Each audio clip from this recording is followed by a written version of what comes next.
Thank you for tuning in today. My name is James Attaway, and today we're going to go over 5 tips to help you form habits to help you mix like a pro. So as we're getting started, go ahead and comment in the chat box and tell me where you're watching from. And as we go, tell me which tip is your favorite and which ones you're going to start doing this week when you're mixing at church. Already got Noel Bowles in here in the chat. Hey Noel, good to see you here. Always love hearing from you guys. Chat me up and I'll try to take some questions at the end, so you'll want to stick around for that. So, habit number 1. Have your routine and try something new. So, we're not like electric guitar players or keyboard players or whomever. We don't have the luxury of practicing in our bedroom at home when we're running sound. So, if we want to try out something new or experimental, we have to do so very, very, very carefully. So the first tip is to have your habits, or the things that you know are going to work every time. Now, they might not be the absolute best, but you know that they're reliable. And we're going for reliability because we're trying to avoid distractions.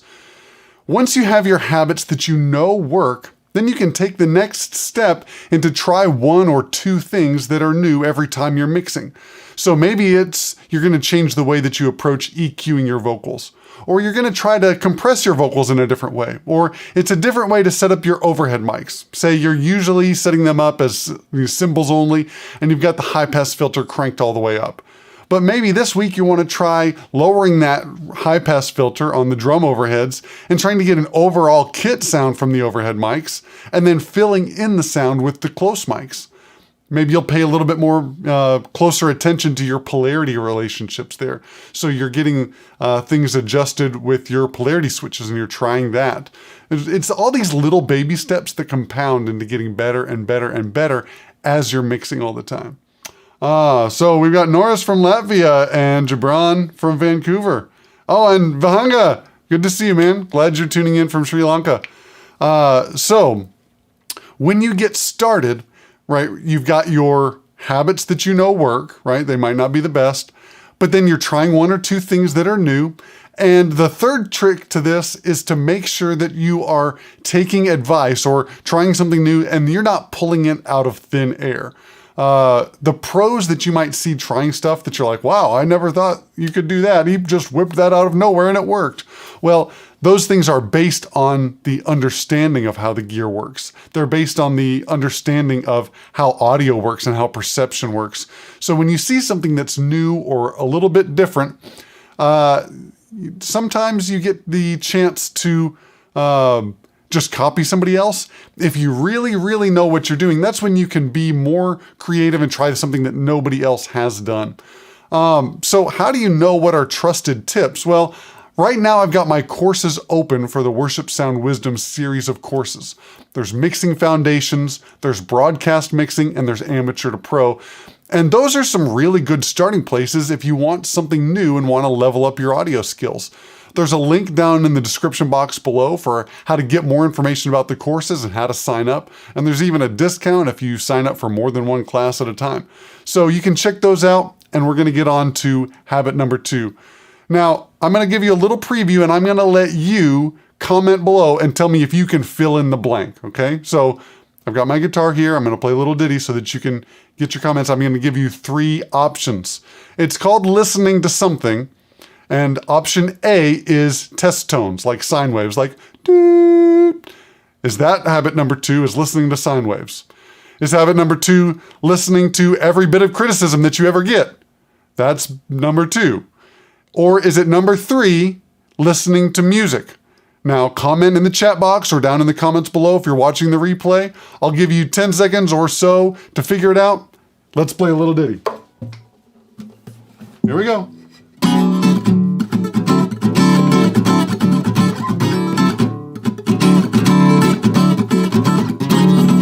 You put it in there yet? 3, 2, 1. All right. I hope you put in your answer. Are you ready for the answer? Here we go. Habit number 2.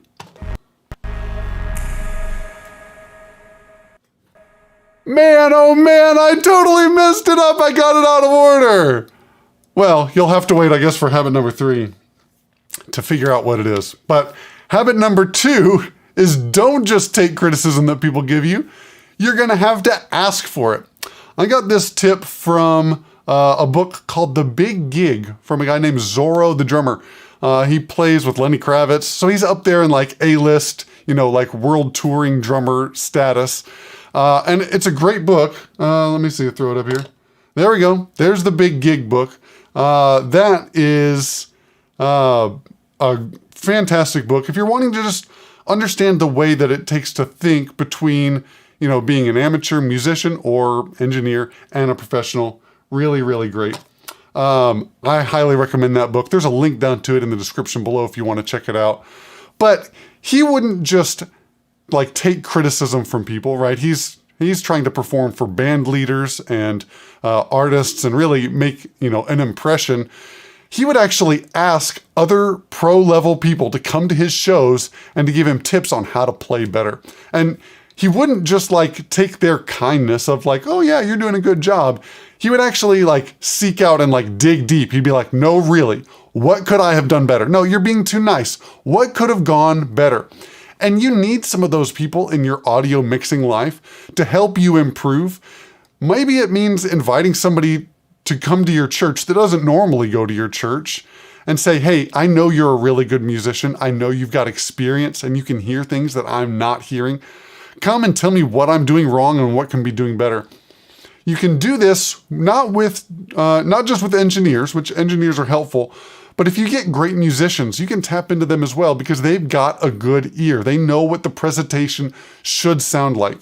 When we get to our next tip, you'll get a little bit more about how to develop these relationships with greater, really great musicians and being able to pick their brain. But when you're seeking out ways to improve, that's going to do something different in you. When somebody comes up to you and says, hey, it was too loud in the front row. I really thought, it was just unbearable. I couldn't hear myself sing. It just felt a little bit harsh. When you're already in that mindset of not just taking criticism, but seeking it out, instead of saying, well, I think it's right because I checked it beforehand and I don't think it's too loud and you're just too old, right? Instead of having that mindset, you've already got that mindset of like, oh, somebody's giving me free advice right now. Let me figure out how to get it better. So then you go from defensive mode, well, I'm not wrong, to receptive mode and say, oh man, I'm sorry you felt that way. Could you show me exactly where you were sitting? And maybe after everybody leaves, we can play music through the system and I can hear what you were hearing right there so that I can get it adjusted. Because I definitely want it to be a great experience for you. I don't want it to be too loud, right? It totally changes your mindset when you've gone from just like being able to deflect criticism or receive criticism to seeking it out. So that is habit number 2. Now we're to habit number 3. If you didn't vote already, number 1 is listening to test tones. Number 2 is, I forgot what number 2 is already. Listening to music. I don't remember. Number 3 was listening to music. So you've already got a head start because you've narrowed it down from 3 to 2. So put it in the comments or in the chat box now. We're about to get to habit number 3. That's right. If you put listen to lots of music, you just won. I don't know what you win, but you can pat yourself on the back. You know that you won. What it takes to grow as a pro mixer is listening to lots of music. Now, there's 3 categories I wrote down here for what you're doing when you're listening to music. There's like listening to music in the enjoyment of music stage, which never stop doing that, right? Even when you start being more critical on listening to music and listening for these different things, always listen to music for the enjoyment. And then you can go back and figure out, all the things that worked in it, or the way that the kick drum sounds in this, or the way that the guitar tone feels, or the level relationship between the vocal and everything else, right? Those things are things that you have to listen for, but don't forget to enjoy music while you're listening for it. Or listening to it. So enjoy it, figure out what's enjoyable about it first. But when you're listening to music, you're forming mental models for how things should sound, right? I've got a playlist on Spotify of all these songs that I've heard, and there might just be one thing that I like about it, but I like something about it, and I'm like, aha, this really feels like the very center or the very pinnacle of what a good shaker sounds like, right? I've got a track on my Spotify playlist that's like just for the way that the shaker feels, right? And that's not like hugely critical. It's not like I'm mixing a shaker every time I'm mixing at church. But it's those little things that pile up to help you know, okay, this is really exactly what a great one sounds like. And when you have those lined up for you, when you've got those the way that they should be, things just tend to work a whole lot better. So when you've got that mental model, and then comes the time when you push up the fader, right? You push up the fader on your overheads, or you push up the fader on your bass. You know what it should sound like before you've pushed it up.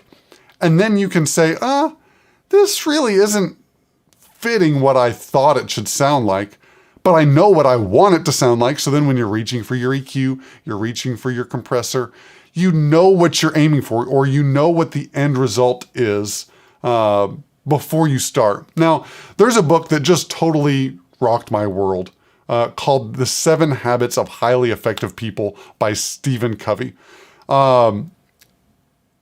It has nothing to do with audio, but it has everything to do with being a good husband, a good father, a good business owner, a good sound tech in the general sense.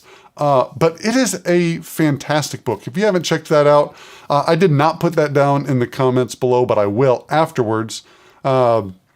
Fantastic book. But one of the habits that he has is to begin with the end in mind, or know what you want it to be like before you start it. And that's why you listen to music and develop these mental models on what things should be like before you're mixing. Now, you also have to listen to music you enjoy, and music maybe you don't necessarily enjoy, but you have to learn to figure out what it is about that style or that genre that connects with people. Because when we're mixing, we're not mixing for ourselves and our own preferences. We're mixing for the needs of the congregation, right? We're a servant leader in that aspect. And so understanding different musical styles, different genres, different things that like connect with people in their soul. If we're going to get a little bit emotional and a little bit mathematical and statistical at the same time, it's really interesting to me the way that people enjoy different musical styles, or what makes the very center or the pinnacle of enjoyment for them in this musical style. Like I've been listening to a lot of Corey Wong lately, right? Funk guitar player, incredible stuff. And there's some songs that I like, and there's some songs that I don't like, but there are some songs that just hit the very center. And I'm like, oh, this resonates with my soul in a different way. So understanding what happens with people and seeing and observing other people, right? Because it's not just you. You have to see what other people like, because you're serving something to them when you're mixing. Those are the things that kind of like light you up and help you go, oh, this is what people like right now. Now, you might be an older sound tech and you might have really enjoyed 80s music. I just got an email from a guy that is doing worship ministry in a prison, and he is dealing with another sound tech there. I don't have all the details if you're wondering. I don't know how they do worship in prison exactly. But he's asking me about this other guy that's on his team, right?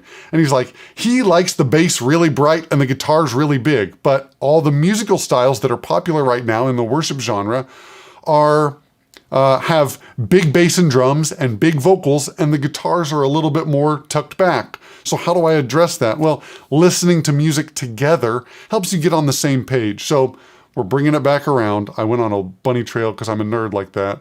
But we're trying to listen to music to understand what makes other people tick. And it might not be something that you particularly enjoy, but it can be really helpful to listen to what other people like or what's popular and figure out why it's popular and why it's resonating with people. Now, that also brings me to my next point, is listening to music with other people, with your worship leader, with other techs on your team, with other great musicians, right? The same people that we're trying to get criticism from or get constructive criticism from, we're trying to learn from. people listen to music in totally different ways and pick up on things that I don't hear in it in ways that I'm like, wow, you heard that and that really resonated with you. Let me pick up on that so I can listen for that in the future. Like I was just emailing a worship leader the other day, a good friend from Houston, Texas. And he's like, oh yeah, I love the way that they went into this halftime section at the end here. And I totally missed that, but he loved it and it felt great to him. And I need to pick up on those things so that I can just know what makes things enjoyable for other people, right? So your worship leader, other great musicians, and even other sound techs, find out what resonates and what other people are hearing so that you can expand your perspective on what things sound like in a great way. And then you also need to listen to music through your PA. You really need to know what it sounds like in different zones. You need to know how your PA is coloring the mix so that when you're listening in reference headphones or something, and then you listen through your PA and you know the difference, you'd be like, I'm going to have to compensate for that difference of what it sounds like through the PA compared to these great headphones. So being able to identify those differences is going to help inform the way that you mix as well. It can also help with the way that you tune the system, but that's, a different story for a different day. Comment below if you'd like to see more system tuning videos. I've done a little bit about it on Smart and a little bit about it in a, walking around your room live setting. If you want to see more of that, let me know because I'm planning my next batch of videos right now.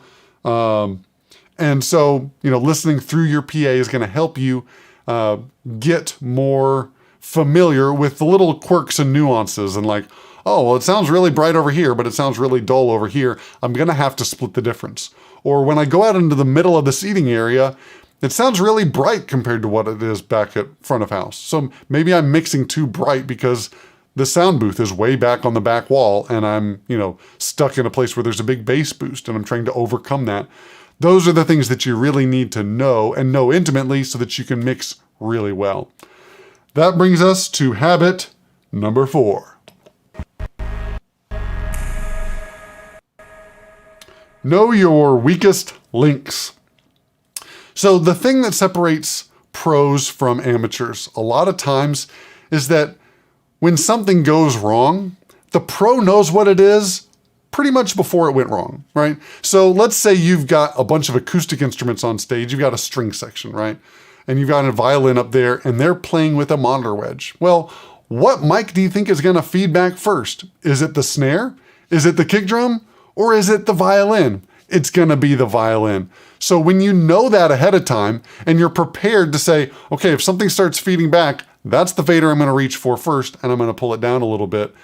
You know what is going to break before it breaks, right? So if you know what's kind of like on the edge of feedback, if you know what might go wrong, say with a wireless system, say you've been having troubles with, say one wireless frequency that works sometimes, but sometimes it goes away and messes up and you haven't been able to identify an open channel that actually works for your wireless frequencies, right?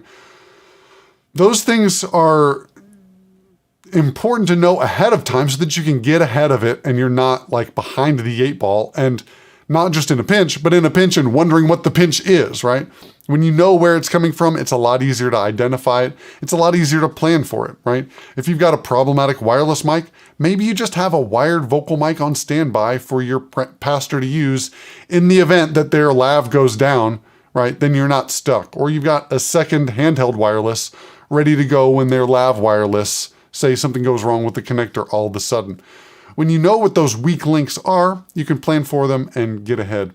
I have to say though, if you haven't subscribed yet, please subscribe and ding the little bell to get notified every time I go live like this, because I'm not always sending out an email ahead of time saying, hey, I'm going live. Sometimes I just think of it and I'm like, I'm going to go live today. So it's not always in the plan. I wish I was better at scheduling it, but that's the way life is right now.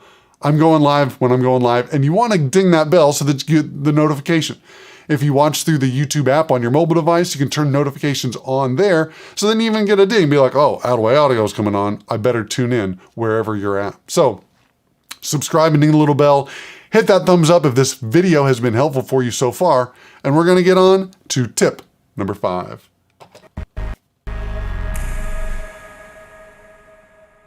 Habit number 5 is to be quick to forgive, especially yourself. So You have to be willing and able to forgive other people when they make mistakes, because sometimes it ends up with egg on your face when somebody else does something, I don't want to say stupid, but foolish or silly, right? Somebody's going to point a mic in a monitor sometime, or somebody's going to take their mic out in front of the PA, and you're going to get a ton of PA noise in the mic with the microphone, and it's going to sound chorusy, and yeah, that stinks and that looks bad on you, but you have to be willing to forgive them. But more than that, when you take pride in your work, you also can be a double-edged sword in that when you make a mistake, you're especially hard on yourself. I struggle with this. I hate making mistakes. But you have to learn to forgive yourself and just say, hey, that was a mistake. This is a live event. We don't get redos. We don't get to say, cut, another take, right? We don't get to do that. We have to learn to roll with it and forgive yourself, because when you get in a funk after something goes wrong, it's hard to get out of it. But when you have the mindset of, I'm going to forgive myself when I make that mistake, then you can get out of that cycle of like, oh, I made a mistake. Now I'm down on myself. Oh, now I just missed that cue. Now I'm down on myself more. Oh, woe is me. I'm in the depths of despair. So when you get out of that cycle before it starts to snowball, that can be really, really helpful as well. So be sure that you're forgiving yourself as well as others, because you're going to make mistakes. A buddy of mine used to run monitors for Paramore, band on tour worldwide. So they go to Europe, right? And he's on monitors, and they've got a Avid D Live, D Show, their, original, console that comes out. And he has one of his mix cards die in the middle of the performance. So everybody's monitors, everybody's in-ears are gone, right? All they can hear is the PA from front of house, and that's it. And they were super gracious with him because they had built that rapport over time, and they had had that mutual trust and respect of, oh, I'm trusting that you're going to do the best thing you can for me, that you're going to work as hard as you can to make my monitors feel really good, right? So the band was super gracious. And yes, would that stink to have to play a show internationally with no monitors? Of course it would.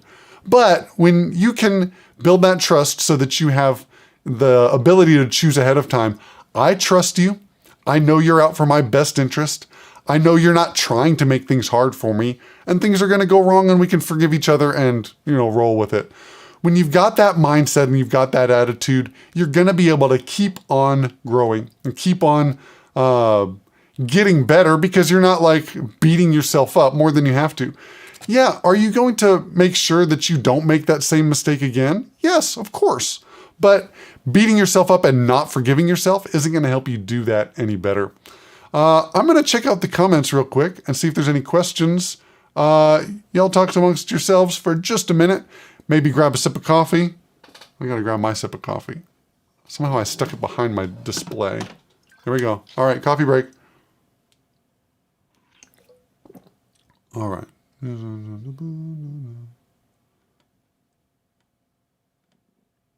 Oh, yeah.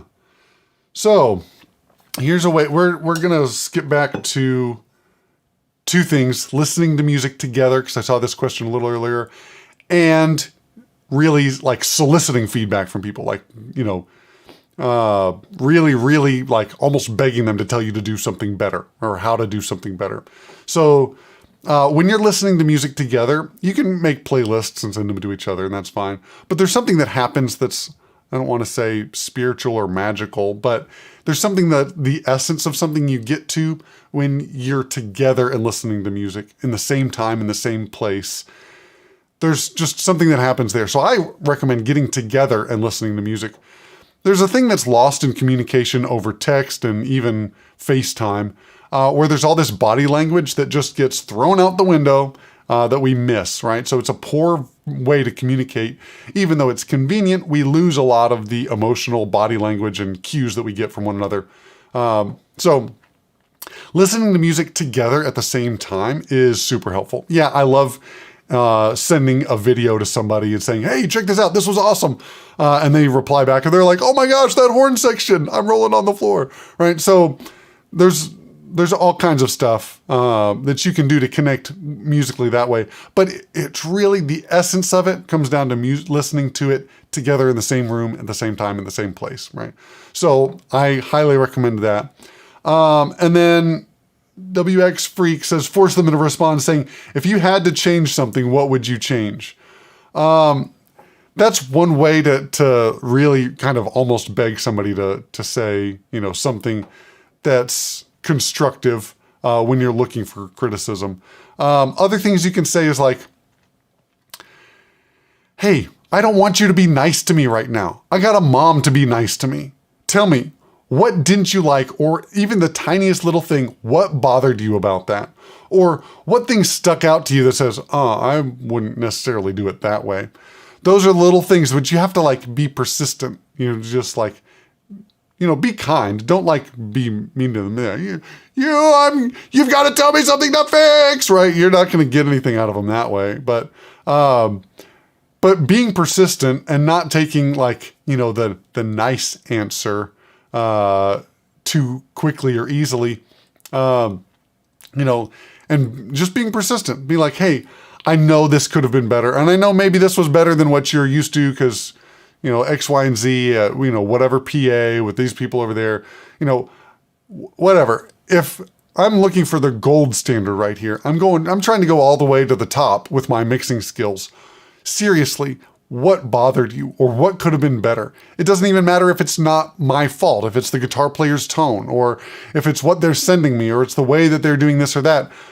We've got to fix it as a team, and so I need to know how to make my mixes better to make it more enjoyable for this congregation because I need them to respond emotionally to the music so that they can turn their eyes to Jesus and actually encounter him in a real way while they're worshiping, not just be thinking, oh, this music's kind of weird, right? There's a lot of stuff in mixing and in creating and crafting a mix that goes beyond just eliminating distractions, which we want to eliminate distractions.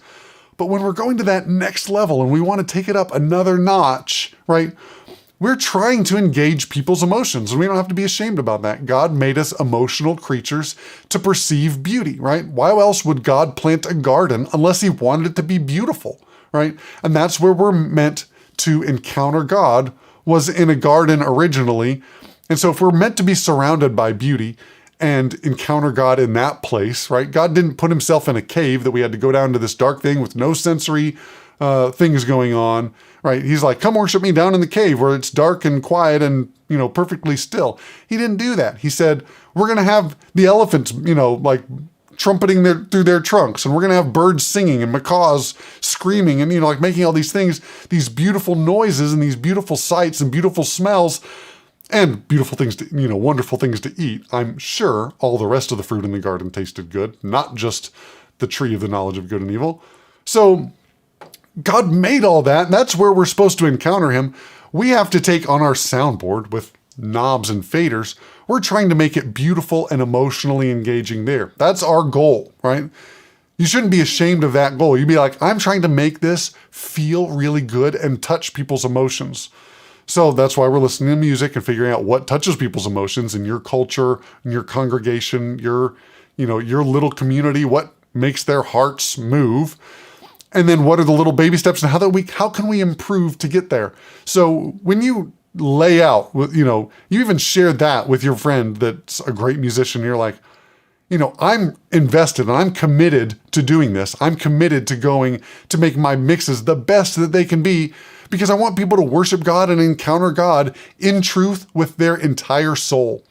So with that goal in mind, that's how you can get more criticism from people that you trust and that know more than you, and then even just have a different perspective. If any of that resonates with you, the Worship Sound Wisdom courses might be a really good fit for you, whether it's the broadcast mixing course, whether it's amateur to pro so that you can get all the parts of the system worked out and worked into the way that they work the best so that it's easiest for other volunteers to come in and work with it. If it's trying to get your system tuned so that your speakers sound the best that they can and using smart to try to tweak the EQ on your speakers so that they sound the best. Maybe you're pointing them a different direction so that it's more even coverage in your room. all those things. Or if you're just a beginner and you're saying, hey, I really want to grow, but I don't have anybody to teach me the basics of EQ in a professional way. Or I really don't understand compression, even though I put it on every single channel. I'm not sure exactly what it's doing. I want to go deeper and build on a firm foundation of understanding so that I can make my mixes better, or put reverb on stuff without making it drown and make it really fit the music, because sometimes it just feels like it hangs on too long. What parameters do I tweak to make that fit better? And where's my starting place, right? If that's your story, mixing foundations might be a great fit for you. But if you already know everything, these classes aren't for you. If you're just content with, going and showing up at church and doing what you've always done every single time, then this class isn't for you. If you're content with just kind of making it through, getting another Sunday and, having it be the same, then these classes aren't for you. I'd encourage you not to sign up. But if you want to take your skills to the next level, and if you want to make your mixes the most enjoyable that they can be, it takes a series of baby steps. It's following these 5 habits. It's getting trusted advice. And I'm not trying to boast here, but my advice works in a variety of circumstances with a variety of genres. Whether you're watching from Jamaica, or you're watching from Sweden, or you're at a church in California, these tips work in audio because it's based on the principles of how audio works, and it's based on how to get those principles working with the music that you're mixing. So the tools, when you master them, they're going to work for your musical style, and they're going to help you. Even if you're in a church of 40, one of my first students from my beta class that was open last year, Andreas, he's from Sweden, and his church has like 30 or 40 people, but his mix is improved and people started worshiping. Well, they started showing that they're worshiping more at his church. And we can't know what's going on in people's hearts, but when people's hands are raised in worship and they're engaged, there's something that you can see visibly when they're engaged, and the mix has something to do with it. It's not the only thing, right? Your worship team has to be there. Your worship pastor has to be on board with that. Your leadership team and your elder board, they have to have that vision for people encountering God in worship and lead people that way. It's a team effort. You can't just have a great mix and suddenly people are going to start worshiping more, or engaging in worship with their bodies so that you can see it, right? But it makes a big difference. You're one part of a bigger puzzle, and all these little baby steps, they matter. So thanks for tuning in today. If you haven't yet, subscribe and ding the little bell. I'm happy to answer any questions you have in the comments below, or if you want to shoot me an email, james@adawayaudio.com. If you want to find more information about the Worship Sound Wisdom courses, there is a link down in the description below. Thank you guys for tuning in. Super pumped to be with you, and we will see you back here next time on the Adaway Audio YouTube channel. Y'all take care. Bye-bye.